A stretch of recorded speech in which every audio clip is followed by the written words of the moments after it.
ఈరోజు మనం ఈ వీడియోలో గ్రాఫ్ షేప్స్ చూద్దాము.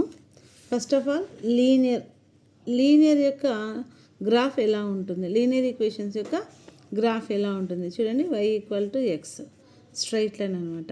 ఎలా ఐడెంటిఫై అంటే ఈజీగా ఎలా గుర్తుపెట్టుకుంటామంటే, లీనియర్ అంటే ఎల్ రాస్తాం కదా, ఎల్ అంటే స్ట్రైట్గా ఉంటుంది అనమాట. సో స్ట్రైట్ లైన్ అనమాట. నెక్స్ట్ క్వాడ్రాటిక్ అంటే y=x² చూడండి.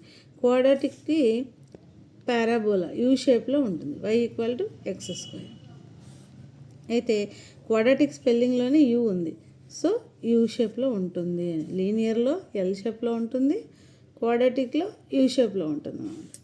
నెక్స్ట్ ఎక్స్పోనెన్షియల్లో ఉన్నప్పుడు గ్రాఫ్ ఎలా ఉంటుంది, y=a⁴x చూడండి. ఎక్స్ అంటే ఇలా రాస్తాం కదా మనము, సో ఇలా కర్వ్ షేప్లో వస్తుంది అనమాట.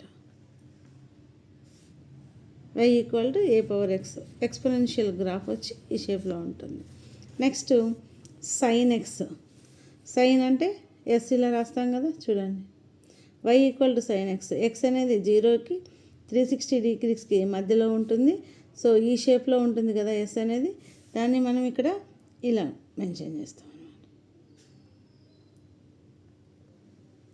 లైట్గా ఎస్ షేప్ అన్నమాట. ఇవి మనకి గ్రాఫ్ యొక్క షేప్స్ అన్నమాట. ఇలాంటి మరిన్ని వీడియోస్ కోసం సబ్స్క్రైబ్ చేసుకోండి. Chandrakala maths world. Thank you.